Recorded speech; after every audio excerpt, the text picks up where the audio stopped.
Olá amigos, tudo bem? Agora nós vamos fazer o dimensionamento dos disjuntores das nossas instalações elétricas.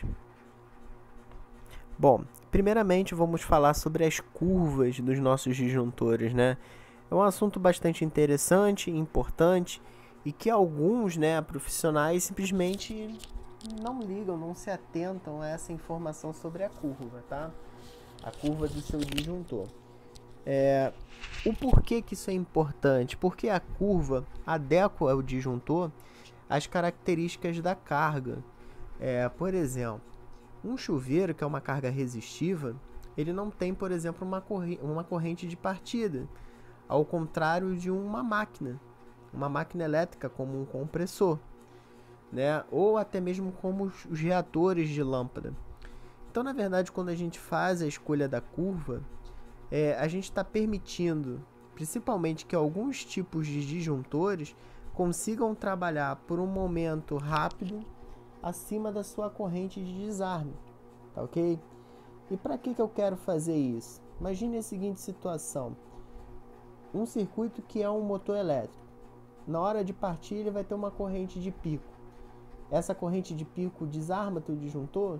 Se ele tiver com a curva certa, não. Tá certo? Então, a nossa ideia é que nosso disjuntor saiba qual é o tipo de carga que ele vai estar protegendo, para que ele possa se adequar e funcionar de forma correta, ok? Bom, o disjuntor curva B, ele vai ter aí essa corrente, ele vai suportar trabalhar de 3 a 5 vezes o valor da corrente nominal.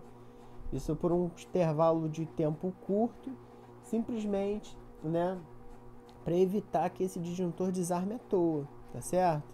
E a gente vai utilizar o curva B em redes de baixa intensidade. De todas as curvas que nós vamos ter, essa é a que possui a menor,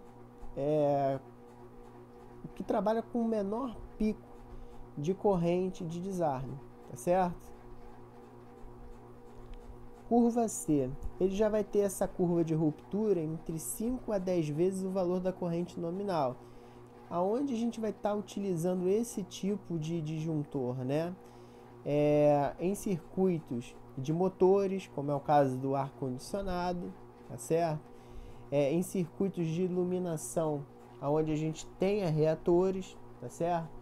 Se a iluminação for incandescente, que já é uma situação um pouco mais antiga, porque as lâmpadas incandescentes estão saindo de circulação, e hoje os circuitos são mais por reatores e lâmpadas eletrônicas, nós teríamos que utilizar a curva C. Curva D. Para o residencial, a aplicação ela vai ser extremamente remota, tá? Que é quando a gente trabalha com máquinas de grande porte, que tem uma corrente de partida alta, como é o caso de transformadores, os motores industriais. Mas a gente fecha o ciclo das 3 curvas falando um pouco sobre ela, tá ok?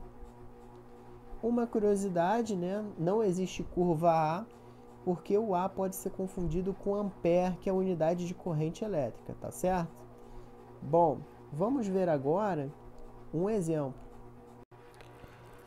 Como a gente pode identificar a curva no corpo do disjuntor?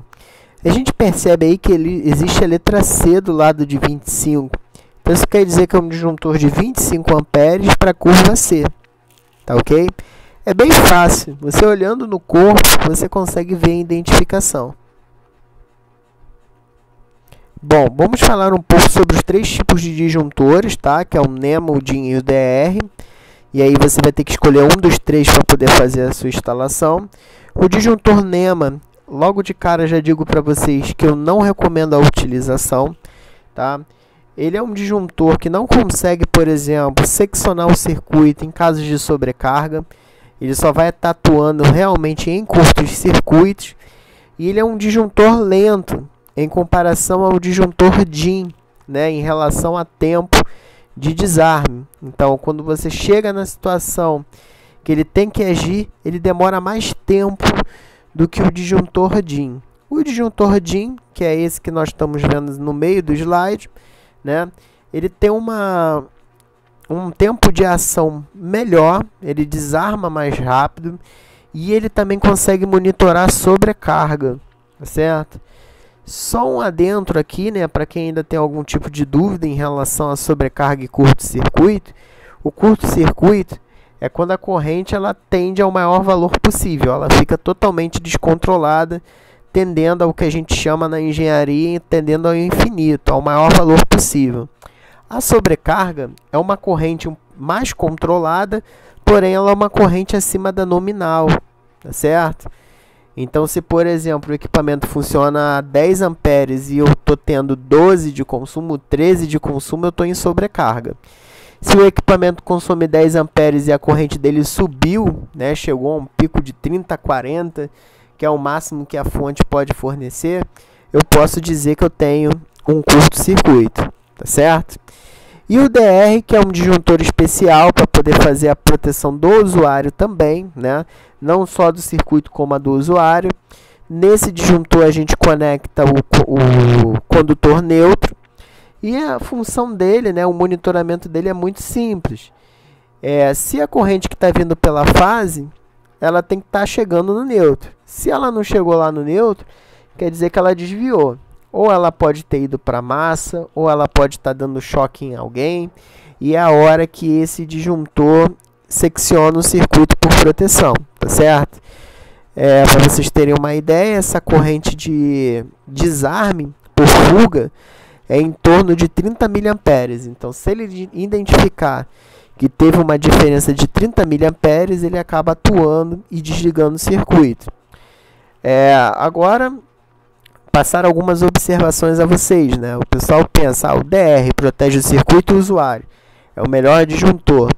Eu aconselho a vocês a utilizarem o DR aonde realmente for necessário a utilização do DR, tá certo?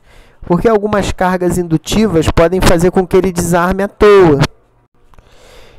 Então, utilize, na verdade, o DR em circuitos que realmente existam essa necessidade de proteção ao usuário, né? Como, por exemplo, um circuito de tomadas de uso geral da cozinha e área de serviço, que são as áreas molhadas, que a gente pode ter riscos de choques elétricos mais intensos, tá ok?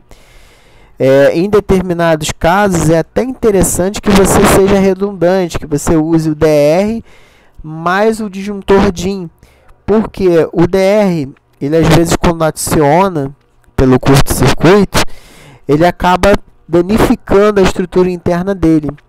Ele, mecanicamente falando, ele é mais frágil do que o DIN.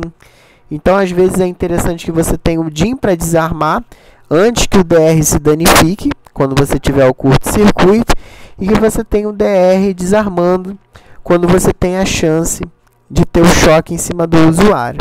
Tá ok? Vamos para o dimensionamento dos disjuntores parciais.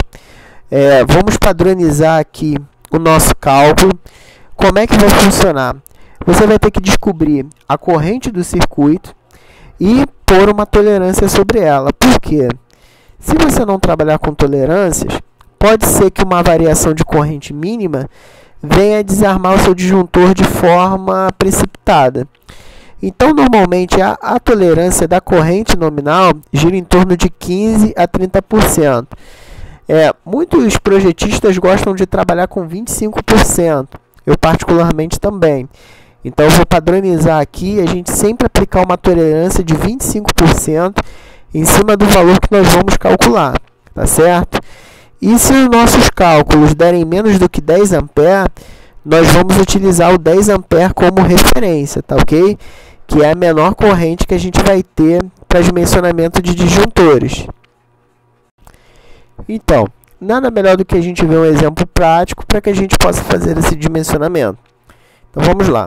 O eletricista deseja dimensionar um disjuntor para proteger um circuito que alimenta um chuveiro de 4 kW em 127 volts. Bom, como que a gente vai fazer isso? A gente vai pegar a potência que é 4.000, lembrando que está em 4 kg. Para você transformar para watt, você tem que multiplicar por 1.000. E vamos dividir pela tensão, que é 127. A corrente nominal, a corrente de consumo desse chuveiro, dá 31,49 amperes. Só que é o seguinte, nós não vamos projetar o nosso disjuntor para esse valor. Nós vamos pôr uma tolerância de 25% em cima dele. E na matemática, quando a gente quer acrescentar uma porcentagem, é sempre 1, o valor que você quer. Se você quer 25%, 1,25. Se eu quisesse 15%, 1,15 e assim por diante. Então eu pego esses meus 31,49 e multiplico por 1,25, enquanto 39,37 amperes. O terceiro e último passo, né, eu vou ter que adequar os valores que eu calculei com o que existe, né, os valores comerciais. Vou ter que descobrir também, né, vou ter que dimensionar o número de polos desse disjuntor. Se o circuito é monofásico, esse disjuntor só vai estar em uma fase. Então, ele tem que ser um disjuntor monopolar. Então, ele só vai vir em cima do cabo fase. Se ele fosse um circuito bifásico, 220, eu utilizaria um disjuntor bipolar. E se ele fosse trifásico, um tripolar. Nós calculamos o valor aproximadamente aí de 39. Os valores comerciais eu pus agora aqui no slide, e se a gente for olhar, o que mais se aproxima é o disjuntor de 40 amperes, tá ok? O de 32 está muito longe do valor que a gente calculou, e o de 40 ele está muito próximo. Então, o disjuntor ideal seria um disjuntor de 40 amperes. A curva, como a gente está trabalhando aí com o chuveiro, que é uma carga resistiva, a curva é B. Então, logo, né, vamos resolver dando todos os parâmetros. A gente vai ter um disjuntor monopolar de curva B para uma corrente de desarme de 40 amperes.